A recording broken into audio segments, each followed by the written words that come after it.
Hello everyone. Today we will learn about quality in healthcare. But before diving into the topic, we should first understand why this quality in healthcare is important. Because the consequences of poor quality of care exist in the form of inappropriate and unsafe treatment, misdiagnosis, disrespectful services, which often results into unexpected ill-timed preventable deaths, poor health, financial burden, and loss of trust in the healthcare system. This vicious circle mainly affects the poor, marginalized, and the vulnerable sections of the community. The Lancet Global Health, in its high quality health system report, estimates that in low middle income countries, 60% of the deaths is because of poor quality of care, whereas the remaining deaths are because of non utilization of healthcare services. So let's start our today's topic. As in this topic, we will learn about the definition of healthcare quality or quality in healthcare, the journey of quality in India, the dimensions of quality of care, the components of quality of care, the framework of the quality of care, which will be explained by the Dona-Median model of quality of care, followed by organizational structure, process of implementation, and finally we will see the total quality management. So what is quality?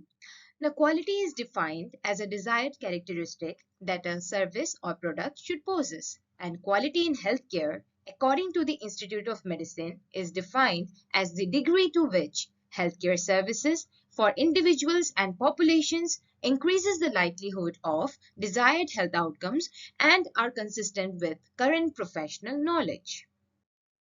Let's see the journey of quality in India.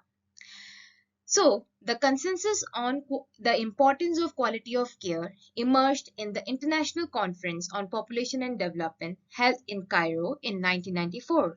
Quality of care was considered as an integral and major component of people's reproductive rights. India was a signatory to the proceedings of this conference, and hence in 1996, quality in healthcare was introduced along with piloting of the reproductive and child health program in India, which was followed by the establishment of Quality Council of India in 1997. Then in 2005, we had the launch of National Rural Health Mission, and also during the same year, Honorable Supreme Court directed all states to set up quality assurance committees.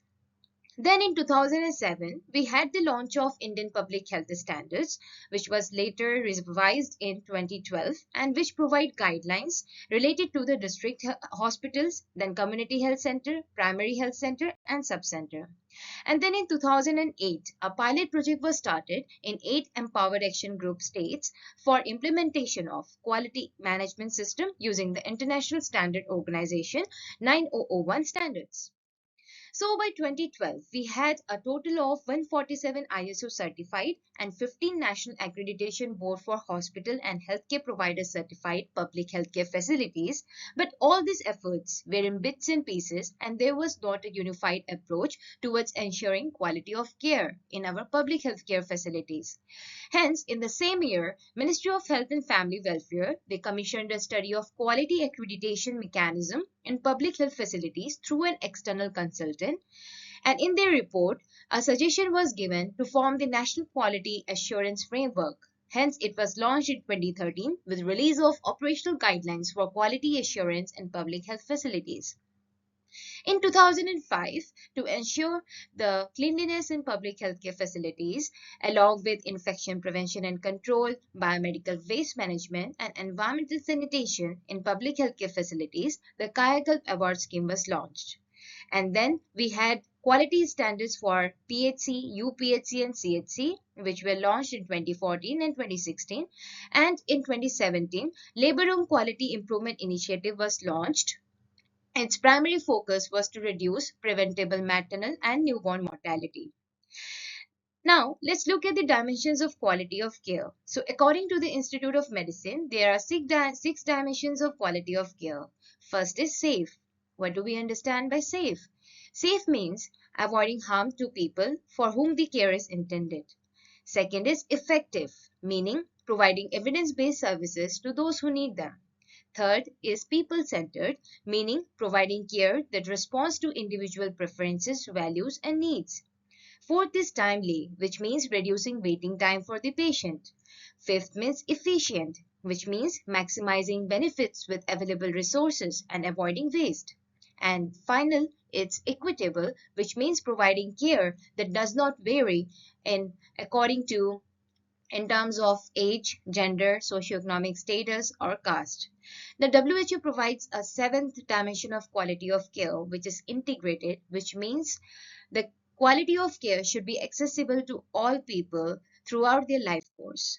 Now, we will look upon the components of quality of care, which is broadly divided into two. First is technical quality, which is usually concerned with the service providers like the doctors, nurses, or paramedical staff and has a direct bearing on the outcome of the services which are provided.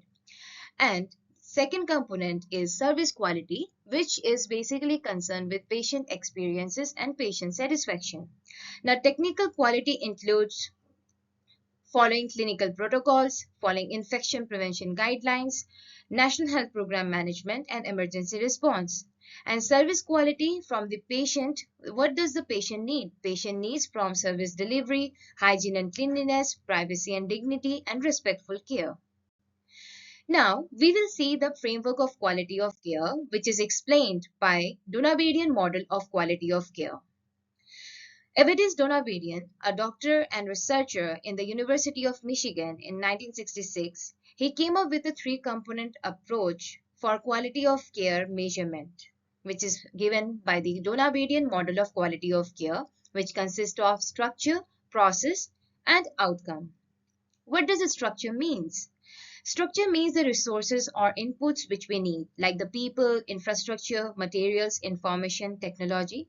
And the processes means what all things we have done or what is done and how it is done to achieve quality of care in our hospital or public healthcare facility. And the outcome is related to patient satisfaction, change in health status, and health services delivered. Now, all these three aspects of quality of care has different connotations to different stakeholders. Who are the stakeholders? They are patient, service providers, and health system. Now, we will understand this model from the perspective of all the three stakeholders. First comes the patient expectations. So, in the structure, what will be in the structure? It will be availability of services, availability of drugs and consumables, barrier-free access, clean and inviting environment at a health facility. Process will include minimal waiting time and prompt referral, good behavior by service providers, privacy and confidentiality, and grievance redressal. And the outcome will include high patient satisfaction, availability of guaranteed services, treatment and cure, and no out-of-pocket expenditure. From the service provider's perspective, the structure will include adequate implant infrastructure, serviceable and calibrated instrument, availability of quality drugs, human resources, enabling work environment. And the process will include adherence to clinical protocols, infection control practices, training and skill development, safe and effective nursing care. And what will be the outcome? Outcome will be high staff satisfaction, low mortality, morbidity, complications or referrals, efficiency in care in terms of average length of stay and bed occupancy. From the health system's perspective, structure will include allocation of adequate resources, facilities providing full range of services, adequate technical support, and the process will include efficient logistics management, monitoring and supervision, effective implementation of programs. And the outcome will be measurable deliverables of programs, improvement in health indicators, and enhanced productivity in terms of volume. Now, we will understand the organizational structure of quality of care starting from the national level till the facility level. At the national level, we have a Central Quality Supervisory Committee, which is headed by the Additional Secretary, Mission Director, National Health Mission, MOHFW, and supported by the Quality Improvement Division of National Health System Resource Center. At the district level, At the state level, we have State Quality Assurance Committee, which is headed by the State Health Secretary and supported by the State Quality Assurance Unit and Quality Assessment Assessors, Quality Assurance Assessors. And at the district level, we have a District Quality Assurance Committee, which is headed by the District Collector and supported by the District Quality Assurance Unit. Then at the facility level, we have quality teams. At the CHC level, the quality team is headed by the block medical officer. At the PHC level, it is headed by the medical officer. And at the subcenter level, it is headed by the community health officer. And these quality teams are supported by the quality circles. Now, this Central Quality Supervisory Committee holds a regular meeting twice a year, like once in 6 months. Same goes for State Quality Assurance Committee, whereas the District Quality Assurance Committee holds meetings quarterly in a year. Now we will look upon the process of implementation of quality of care. First is setting up of organizational framework, which I have already discussed in the previous slide. Second is empanelment of assessors. There are two types of assessors, internal and external. For the external assessors, the states choose some individuals who have a minimum experience of 10 years in the domain of quality and safety, and they are trained directly by the Quality Improvement Division of NHSRC. It is a 5-day training. And for the internal assessors, the states themselves choose from an internal pool of experienced doctors and nurses who had a background on public health or hospital administration, and they are trained by the state themselves but are supported by the Quality Improvement Division of NHSRC. Third step is adaptation of standards and measurement system, which means customization of checkpoints or checklists as per state requirements and in alignment with IPHS and program guidelines. This checklist I will be discussing in the upcoming slides, and then it will become more clear. Then fourth step is training and capacity building, which includes awareness workshops, internal and external assessors training, internal assessor cum service providers training, and thematic training. The duration of all these workshops are independent to the states. The states can themselves decide upon the duration of each of these workshops. The thematic training is theme-based training, which could be specific to certain themes like infection prevention and control, patient safety, quality improvement tools and techniques. Then it could be drug inventory and supply chain management, biomedical waste management, etc. Then, after this training and capacity building comes the facility level quality improvement, which is done through gap identification, root cause analysis, and objective setting. So, how are we doing the gap identification? It is done through internal assessment, patient satisfaction survey. There are various key performance indicators, competence and performance assessment. We have rapid improvement events, quality policy and objectives, medical and death audits, standard operating procedures, calibration and external quality assurance services, and regulatory compliances. After this gap identification, we have to do implementation of the quality assurance mechanism, which is done through the plan, do, check, X cycle. And after the implementation, the certification and accreditation is done. How it is done is, first, the District Quality Assurance Committee recommends to State Quality Assurance Unit for state level certification.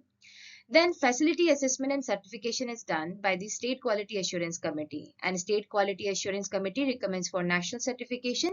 Then certification unit coordinates external assessment by pool of empaneled external assessors, and if facility meets all the criteria, then NHSRC recommends to Ministry of Health and Family Welfare for certification. And then Ministry of Health and Family Welfare gives the final certificate. But this is not the end. All the improvement initiatives should be sustained. So for that, surveillance is done every year, and recertification is required to be done after every 3 years.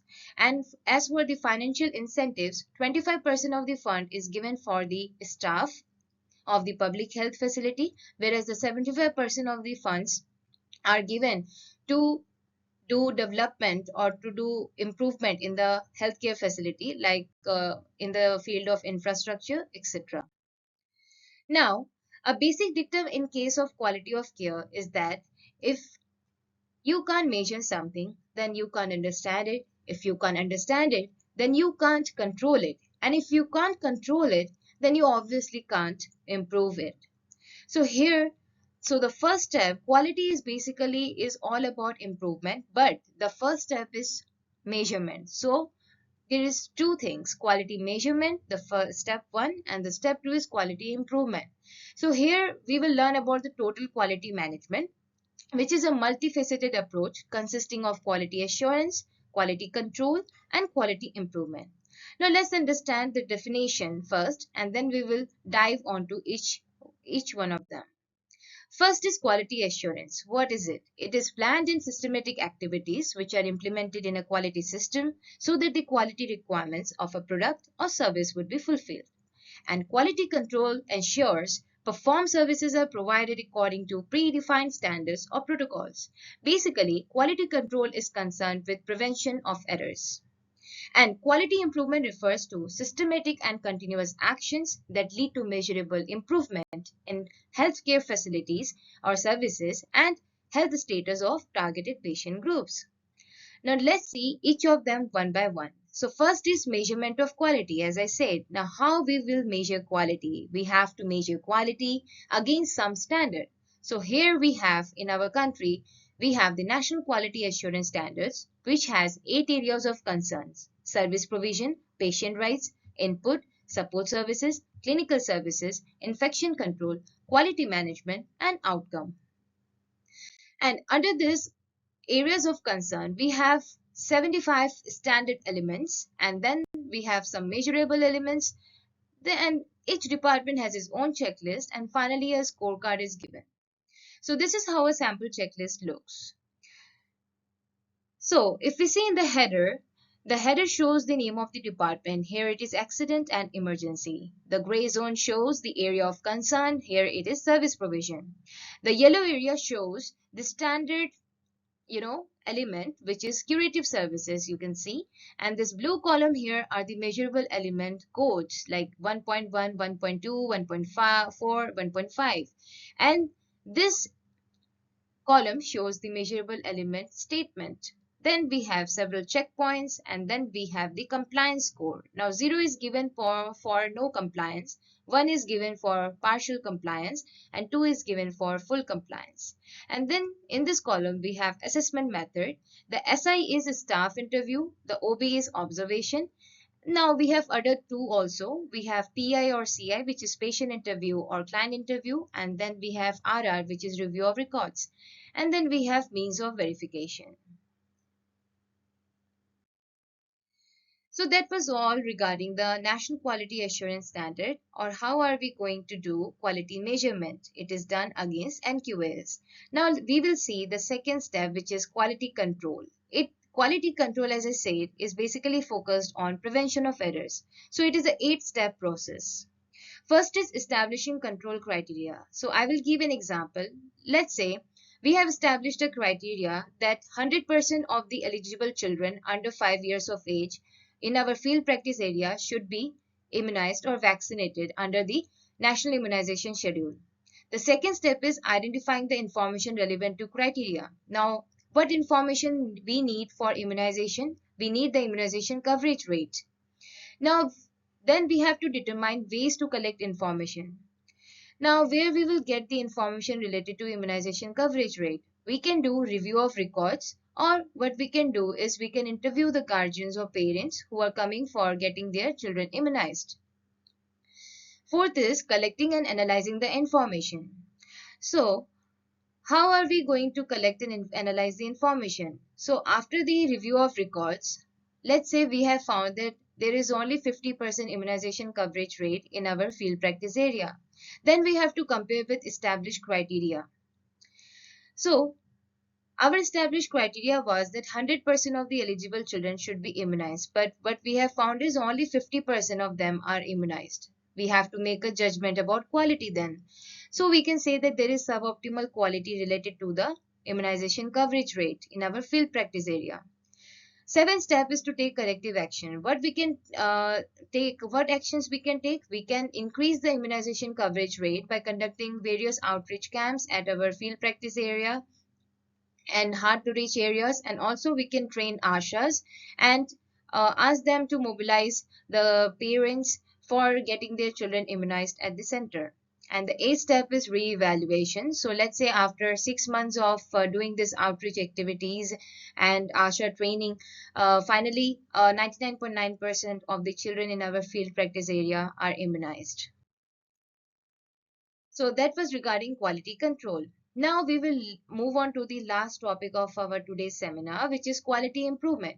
Now there are various tools for quality improvement, which are broadly divided into organizational and graphical. In organizational, we have tools like root cause analysis, process mapping, plan to check X cycle, the lean model, Six Sigma model, and 5S model. And in the graphical tools, we have driver diagrams, fishbone cause and effect diagrams, spaghetti diagrams, box frequency and scatter plots, Pareto charts, run charts, and statistical process control charts.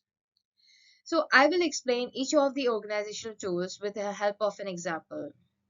A very good example is from our own department under the leadership of Dr. Pragya ma'am and Dr. Shamshad sir. This study was done, which is titled as Assessment of Quality Improvement Initiative for Early Initiation of Breastfeeding at a Tertiary Care Center of Eastern India. This study was conducted in collaboration with Alive and Thrive, which is an NGO funded by Bill and Melinda Gates Foundation. The aim of this study was to improve the rate of EIBF within 1 hour of birth in normal vaginal delivery as well as uncomplicated cesarean section in Tertiary Care Institute in Eastern India, and the target was set to achieve a monthly EIBF rate of more than 60%. So, the first step towards quality improvement pathway is to form a team. So, this was our team of experts, and also we have defined the aim and we have identified the problem. Then we have to analyze and measure the quality of care. The third step is developing and testing changes, and the fourth step is to sustain improvements. Now, for the first step, for identifying the problem, a baseline record review of 20 randomly selected data was done, which revealed low EIBF rates, 10% for cesarean section and 20% for normal vaginal delivery. For step 2, process mapping was done. The process mapping was done for all these steps, starting from the delivery of the newborn till the mother receives the baby for initiating breastfeeding. And for step 3, 3 PDCA cycles were conducted in all the 3 OBGY units. And for sustaining improvements, an interdepartmental coordination committee was formed, which consisted of OBGY, CFM, and pediatrics, which used to hold regular meetings to address the gaps related to the study. Now, this is how a flowchart process mapping looks. So as we can see, the process mapping has been done starting from the delivery of the newborn till the baby is handed over to mother for initiating breastfeeding. So basically process mapping helps us to identify the gaps or the lacuna present in others in our system. So by process mapping, we found that there was a delay of 2 to 3 hours in initiating breastfeeding, and there was also no process of documentation for EIBF which was available at the time. And this process mapping shows after quality improvement, what we have done is we have applied 2 process changes at these 2 steps. So in cases of uncomplicated cesarean section, the anesthetists were asked to check the mother's status, and the staff nurse were asked to clean and dry the baby and put the baby on the mother's chest for uninterrupted skin to skin contact for initiating on table breastfeeding. So for the step 3, I told, like PDCA cycle was conducted in the first unit of the OBGY out of 3 units of OBGY department. In the plan phase, it included zero separation policy for mother and unit. In the do phase, counseling of pregnant women and her family for EIBF preparedness was done. Then initiation of on-table breastfeeding was done. Support by birth companion was given. Quality improvement training of doctors and staff was done, and counseling by MBBS interns was conducted.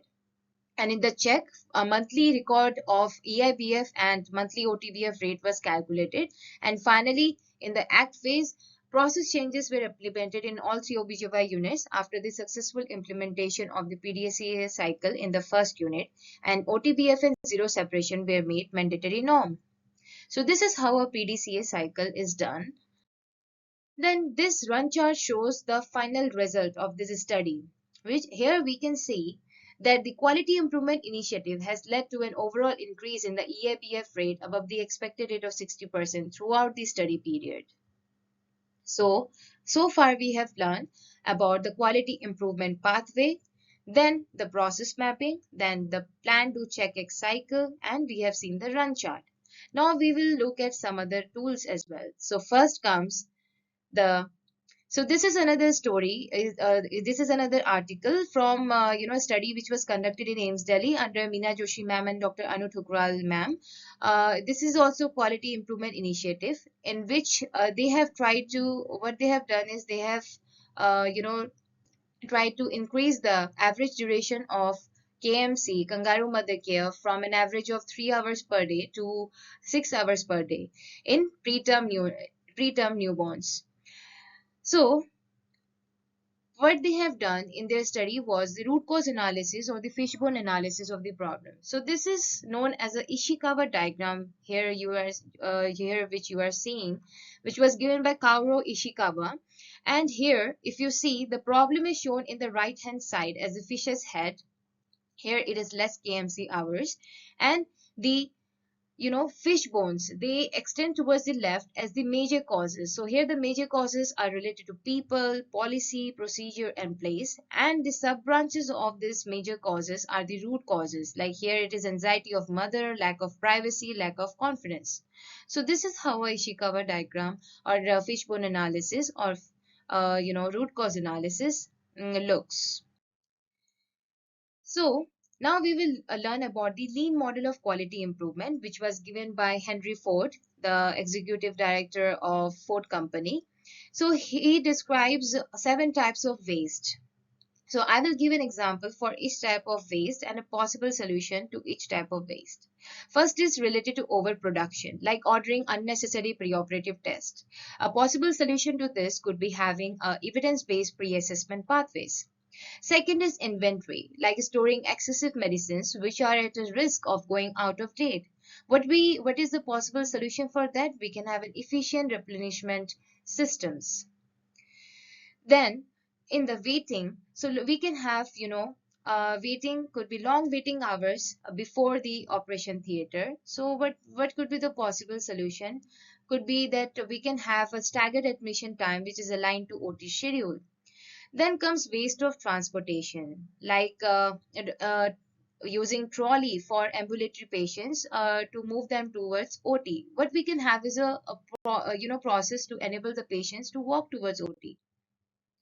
Then the other waste is related to over processing, like doing CT scan to detect possible gallstone. The possible solution could be considering ultrasound for that.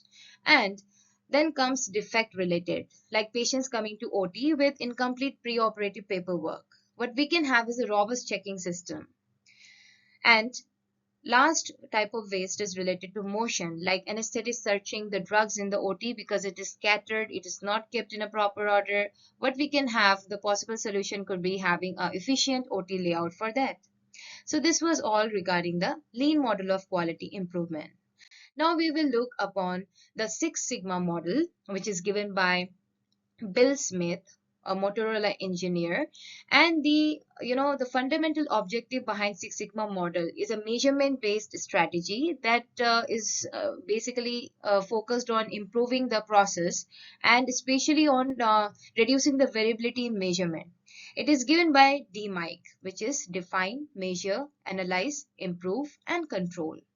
So let's understand this with an example.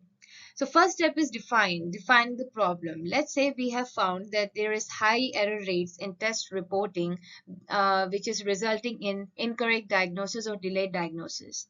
The second step will be to measure. What we can measure the baseline data, and then we can analyze. After analyzing the baseline data, let's say we have found that there is 10% of the errors is because of manual data entry errors. Then we have to improve upon this. How we can improve this manual data entry errors? We can have a computerized electronic health record system. Also, we can have some double check protocols, right? And then we have to control. For controlling, we can conduct regular audits or monthly audits. Say we are conducting monthly audits to ensuring accuracy of the test result reporting. So this is just a simple example to understand the Six Sigma model. Now we will look upon the 5S model. 5S model was given by Taichi Ono, who paved his way from being a shop floor owner to being the senior executive director of Toyota companies. He gives us five Japanese words: Siri, Siton, Shiso, Shikitsu, and Shitsuke, which means sort, set in order, shine, standardize, and sustain. I will give a simple example for this also. Here, in our rural health training center, we used to carry the medicines in this carton box earlier. So, what difficulty we used to encounter, because all the drugs were mixed together. So, it used to take us, longer time to find the right drug for giving to the patient, because everything was mixed together. So, what initiative we took, like we ordered this three-layered box from Amazon, and we have sorted the medicines first and then set it in order according to the most commonly drugs. They are kept in the first layer, then followed by the second and third. So this basically helped us to reduce to find the correct drug and give to the patient at a much lesser time than earlier. And also we are still maintaining it till date. So this is a simple example to understand the 5S model. Basically, the 5S model is to convert a messier workplace to a cleaner one. That's a simple way to understand it. So far we have seen the quality measurement, which is done by National Quality Assurance Standards, consisting of 8 areas of concern. Then we have seen the measurable elements, standard elements, then measurable elements, okay, and a sample checklist. Then we have seen the organizational tools for quality improvement and some of the graphical tools as well. And then we have okay, in between we have seen the quality control 8 step, which is a 8 step process. So we are almost, I think we have got a brief overview of the total quality management. Now, before ending, I would like to share some latest interventions under National Quality Assurance Standards. Like first is World Patient Safety Day celebration, which is being celebrated every year on 17th of September. And the second is rollout of Saksham portal. Then we have Ayushman Arogya Mandir video module. So the quality improvement division of NHSRC, they have uploaded, almost 14 modules related to this NQAS, and these are very beautiful, videos which you can go through. And whatever I am discussing here is you will get a overview of everything in that videos. So I would recommend to you go and see those videos as well. And then we have aspirational block program and standard treatment guideline series. Standard treatment guideline series are also provided by the quality improvement division in their website, in their YouTube channel. So they have given STG series for consisting of diabetes, hypertension, dog bite, etc. So it's a very good. You can go and see them. Then this is how the Saksham portal looks. So it is a one-stop for quality certification and QS quality assessment for Muskan. Muskan is a baby-friendly, hospital initiative. Then we have Lakshya, as we know, it is labor room quality improvement initiative, and also Mera Aspatal. Mera Aspatal is basically concerned with patient satisfaction survey. Then another app is Gunak, which is guide for NQS and Kayakal. It is again a digital, a quality assessment checklist for NQAS, Kayakalp and Lakshya. So in AIMS Patna, we are also celebrating Patient Safety Awareness Week every year. And in start of this year on February 7th and 8th, central external assessment of Kayakalp was conducted here led by Dr. Dinesh Paul and team, um, under 7 thematic areas, which was waste management, sanitation and hygiene, infection control practices, round the clock service provision, resource availability, boundary demarcation, and biowaste management. And in our own department, we are conducting a Lakshya related project, which is quality of intrapartum and immediate postpartum care of mothers and newborns, implementation research to catalyze performance of Lakshya. Now, before ending, let's see some of the recent updates. So, as on 31st August 2024, 13782 public health facilities are NQA certified. And for Bihar, this data is taken from State Health Society website. Currently, we have 11 NQA certified facilities, among them 8 are DH. This is from the NQA certified, NQS NHSRC website. Here we can see There are 8 DH which are NQA certified. Then 3 Ayushman Arogya Mandir PHC certified in Bihar. Then Ayushman Arogya Mandir UPHC, which are two of them are certified, and 8 Ayushman Arogya Mandir Sub Health Center are certified currently, and 32 Lakshya and 1 Muskan certified facilities are in Bihar till October 2024.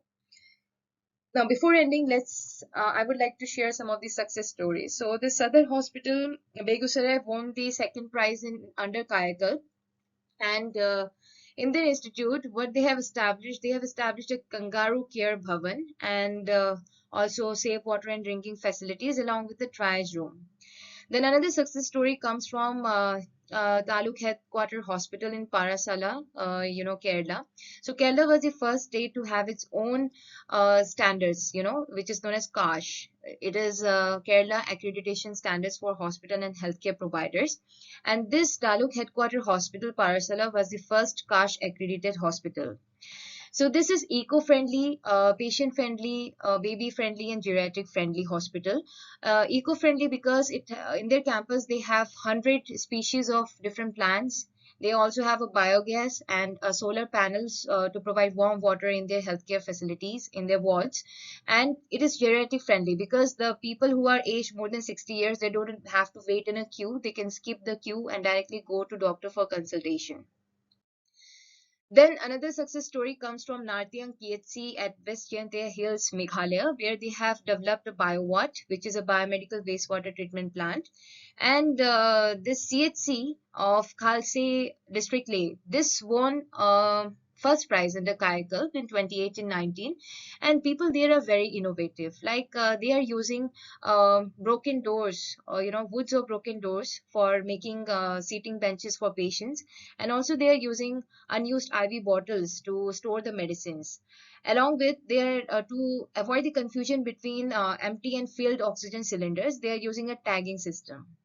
So that was all regarding the today's seminar. But so in conclusion, um, quality of care is not just a goal, but a continuous journey that demands collaboration, innovation, and a commitment towards achieving excellence for the well-being of every patient. Thank you for listening. I will see you in the next topic. I will come up with a new topic. Thank you.